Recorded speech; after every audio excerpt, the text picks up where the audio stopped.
Hey YouTube, how are you doing? Happy 2021. Fix-it video this time, door latches.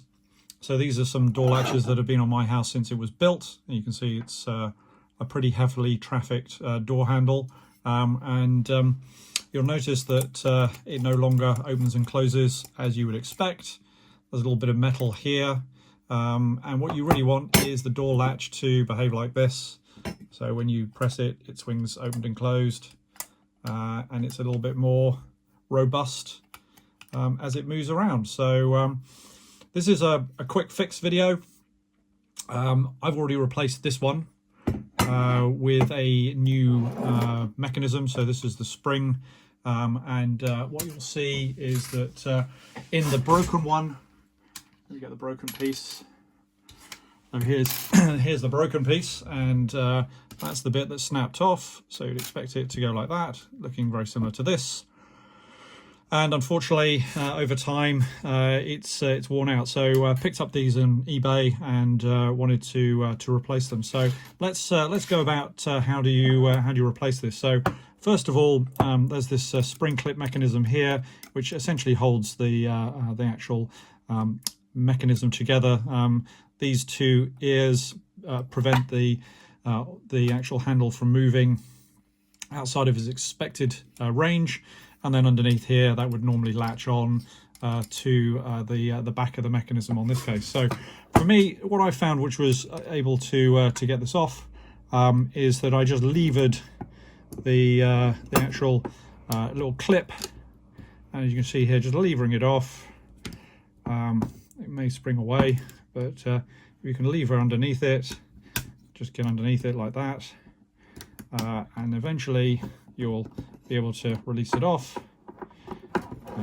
as I'm about to do now. Should be fairly released, I think so. There we go. And then that releases the clip, and then we can take off the mechanism that allows it to move freely backwards and forwards. And as you can see, exactly the same problem with this one as the broken part.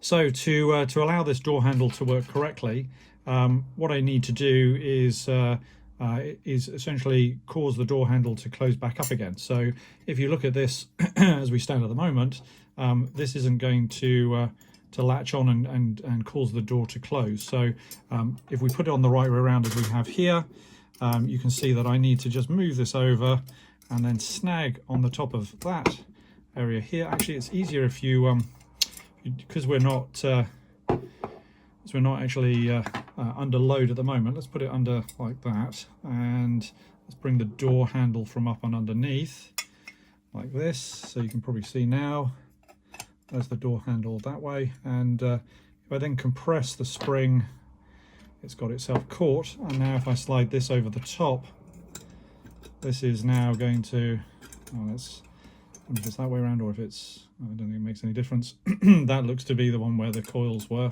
So we'll lubricate that in a minute with some silica gel. You could obviously use some grease. I latch it on here like so.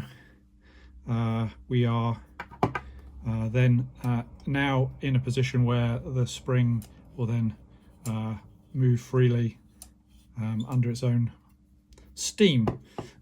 So let's just pull this one back. Let's put this one over. So I'm going to try and get it down as close into the groove that it will accept. So let's try and get this one in. Might be a bit tricky. It's being a bit tricky. The one was a lot easier, but I was doing that off camera, so that probably was. Now what I'm struggling with is the fact that just need to get it in. Can't see it through my fingers, so push that down.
we go, that's locked in. You can see now we've got it in place. A little bit more tricky than I was hoping for, but now you can see that it's held in quite tightly, pushed down snugly, and that's now ready to be used. So again, we look at this one, same sort of setup.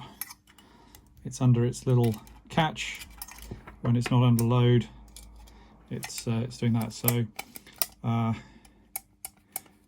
don't think you need to put it under any more pressure than that. I think that's probably good enough. I mean, you can see it's a little bit loose at this moment, but once you've got the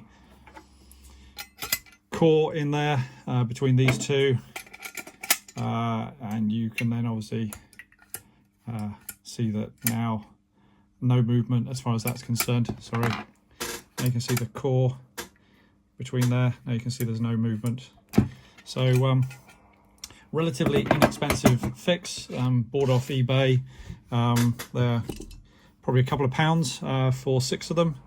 So I've got some spares here just in case there's another 4 there, and delighted that this is a good fix for it. So once I put it inside the door, maybe I'll show you what the door looks like as well.